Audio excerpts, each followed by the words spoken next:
Introduction to algorithm. इसमें हम algorithm क्या होता है ये जानने वाले हैं। एल्गोरिदम कितने टाइप्स के होते हैं, एल्गोरिदम के characteristics, advantage of algorithm, disadvantage of algorithm, flow chart and मैं कुछ चैलेंज दूंगा जिसे आप देखते हैं कौन एक्सेप्ट करता है और कौन एक्सेप्ट नहीं करता है। तो स्टार्ट करते हैं इस लेक्चर को। डी यानी डिजाइन, किसी भी एल्गोरिदम को बनाने की प्रोसेस को या एल्गोरिदम को किस तरह का बनाना है इसे डिस्क्राइब करना या इसे बनाना डिजाइन कहलाता है। एनालिसिस, एनालिसिस क्या होता है, किसी भी एल्गोरिदम जब बन जाता है तो उस एल्गोरिदम को रन करने में जितना टाइम लग रहा है, साथ में वो एल्गोरिदम कितना स्पेस ले रहा है आपके सिस्टम में, और आपका एल्गोरिदम कितना बड़ा है, ठीक है, क्या उससे ही छोटा हो सकता है, उससे भी और भी बेहतर हो सकता है, ये सब ध्यान रखना या फिर ये सब काम को करना एनालिसिस कहलाता है। और एल्गोरिदम क्या कहलाता है, एल्गोरिदम एक ऐसी प्रोसेस है जिसमें हम किसी भी प्रॉब्लम को स्टेप बाय स्टेप सॉल्व कर रहे होते हैं, चाहे वो प्रॉब्लम रियल लाइफ से रिलेटेड हो या फिर वैसे हो, ठीक है। जैसे कि आपको दो नंबर को सम करना है, ठीक है, तो मैं बोल दिया a इजक्वल टू 3 और b इजक्वल टू बोल दिया मैंने 4। तो पहला स्टेप क्या है, a और b मैंने बता दिया 3 और 4 है। अब मुझे a को और b को सम करना है, तो मैं अगला स्टेप बोल दिया a प्लस बी एंड यहाँ पास मैंने लिख दिया 7। तो कंप्यूटर क्या करेगा, a इजक्वल टू बोलेगा 3 है, b इजक्वल टू बोलेगा 4 है, ओके। ए बी को क्या करना है, सम करना है, ओके कर देता हूँ, आगे आ गया आंसर 7। तो इसमें कितने स्टेप है, 1 2 3।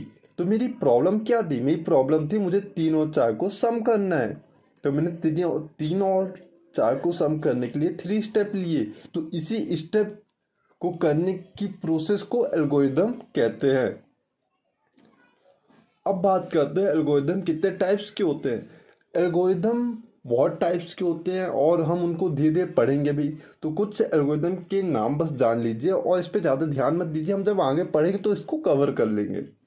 जैसे रिकर्सिव एल्गोरिदम होता है यहाँ पास, या इस एल्गोरिदम में फंक्शन खुद को ही बार बार कॉल कर रहा होता है।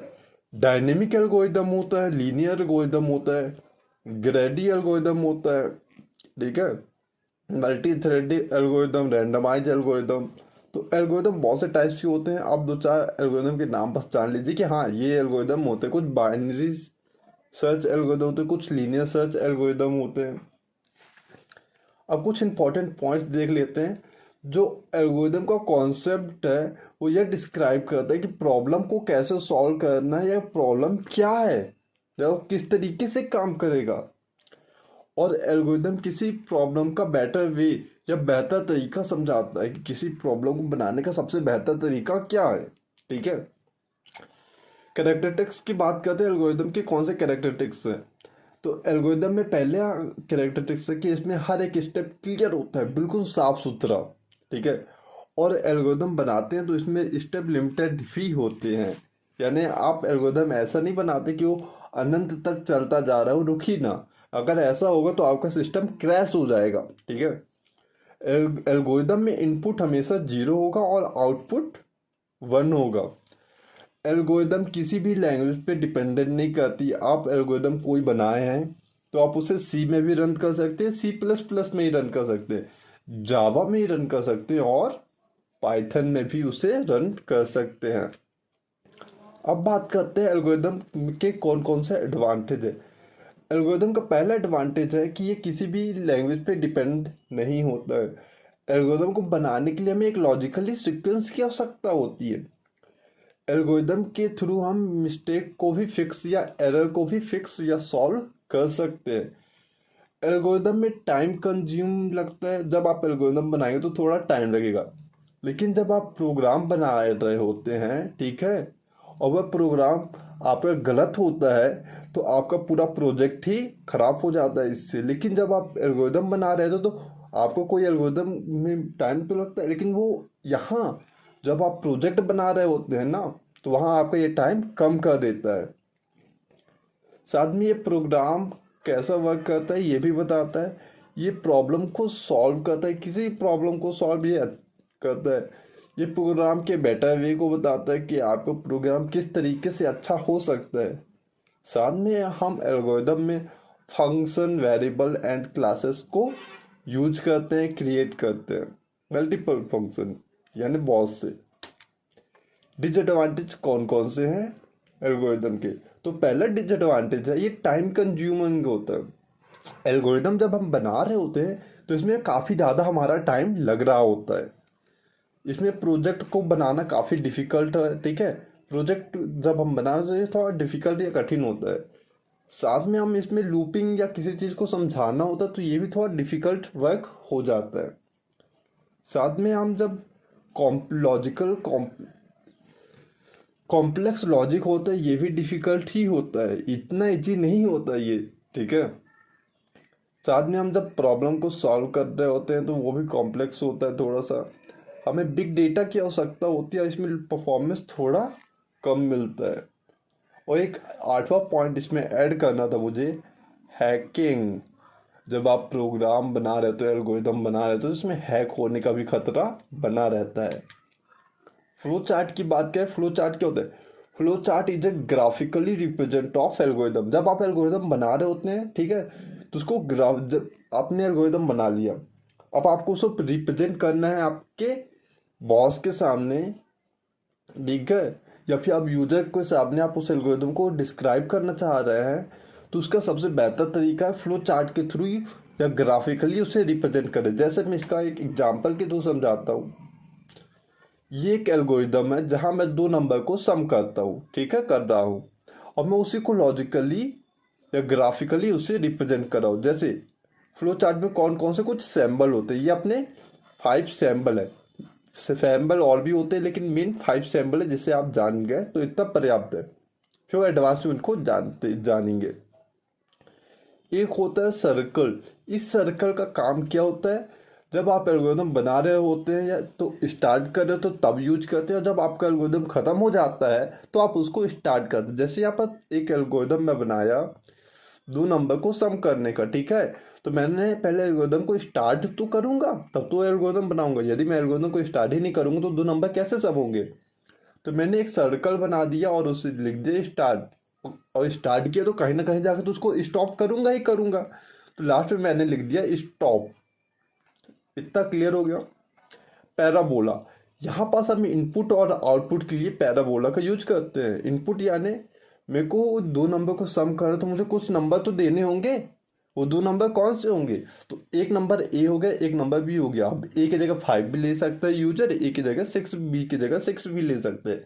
तो रीड ए एंड बी, ए और बी को रीड कर रहा है अब सिस्टम।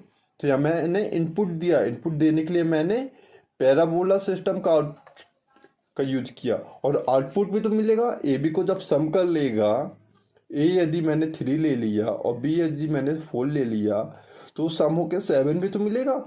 तो ये मेरा आउटपुट हो गया। तो आउटपुट को भी हम पैराबोला से डिस्क्राइब करते हैं। डिस्कशन मेकिंग, मैंने 3 और 4 को लिया, ठीक है, तो यहाँ पास मैं क्या करूँगा, इस तरीके से बना दूंगा, और यहाँ पास एक आ जाएगा, यदि 3 4 आता है मेरा 8, तो ये क्या गलत है, तो यहाँ पास आ जाएगा फॉल्स, ठीक है। यदि 3 4 आता है 7, तो ये हो जाएगा ट्रू, यानी ये सही है मेरा आंसर। तो जब आप डिस्कशन मेकिंग कर रहे हो, तो जब कोई चीज़ को आप बता रहे होते कि अगर ये आता है तो मेरा एल्गोरिदम सही है, यदि ये आ रहा है तो वो एल्गोरिदम गलत है, तब हम डिस्कशन मेकिंग का यूज करते हैं, जो कि मैंने यहाँ पास नहीं किया, ठीक है। और जब आपने इतना काम कर लिया तो आप उस रेक्टेंगल के थ्रू आप उसे प्रोसेस कर रहे होते हैं। जैसे में ए और बी मैंने ले लिया है, ठीक है, और ए और बी को मैं सम करूंगा तो ए प्लस बी, तो यहाँ पास प्रोसेस हो रहा है। तो यहाँ पास मैं क्या करूंगा, रेक्टेंगल का यूज करूंगा, और सम होने बाद आ जाएगा मेरा 7, तो प्रिंटर सम, तो यहाँ पास आ जाएगा 7। तो मैंने यहाँ पास फिर डिस्कशन मेकिंग का यूज किया। और एरो, मैंने फ्लो फ्लो यानी एरो यानी क्या होता है, मैंने डायरेक्शन भी बताते गया कि नीचे आए नीचे आए नीचे आए, किधर साइड जाना है। जैसे मैंने यहाँ साइड बताया कि लेफ्ट में यहाँ साइड गए और नीचे गए। तो ये एक एल्गोरिदम का एग्जाम्पल था कि एल्गोरिदम क्या होता है। यदि मुझे शॉर्ट में इसको समझाना हो तो मैंने स्टार्ट किया एल्गोरिदम को, फिर ए और बी को सम किया, ए और बी को रीड किया, कोई नंबर दे दिया ए और बी की जगह, और ए और बी को सम किया और फिर मेरा उसका आंसर आ गया लास्ट में प्रिंट हो गया और वह एल्गोरिदम स्टॉप हो गया। जैसे यहाँ पास मैंने स्टार्ट किया एल्गोरिदम को, ए और बी को सम किया, ठीक है, रीड किया, सॉरी ए और बी कोई नंबर मैंने लिखे या ए और बी कोई मैंने नंबर इनपुट किया, फिर कंप्यूटर उसे प्रोसेस कर रहा है, ए और बी को सम कर रहा है, ठीक है, और जब सम कर लेता है तो प्रिंट कर देता है अपना वो नंबर और ये एल्गोरिदम स्टॉप हो जाता है। तो इस तरीके से फ्लो चार्ट के थ्रू हम एल्गोरिदम को बना सकते हैं। अब बात करते हैं, कुछ चैलेंज देता हूँ आपको, देखते हैं कौन इस चैलेंज को कंप्लीट कर पाता है। तो पहला चैलेंज ये है कि मैंने 2 नंबर को सम किया, आप क्या करिए, आप 3 नंबर को सम करिए, ठीक है, और उसका एक एल्गोरिदम बनाओ। साथ में एक एल्गोरिथम बनाओ जहाँ इवन और ऑड नंबर डिस्क्राइब हो रहा है या बता रहे हो या फाइंड कर रहे हो।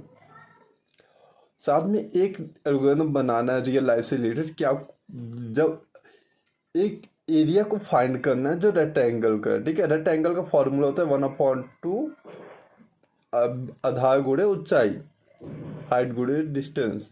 और साथ में आप एक चाय बना रहे हैं तो उस चाय को बनाने के लिए कौन कौन से स्टेप का यूज कर रहे हैं उसे बताइए।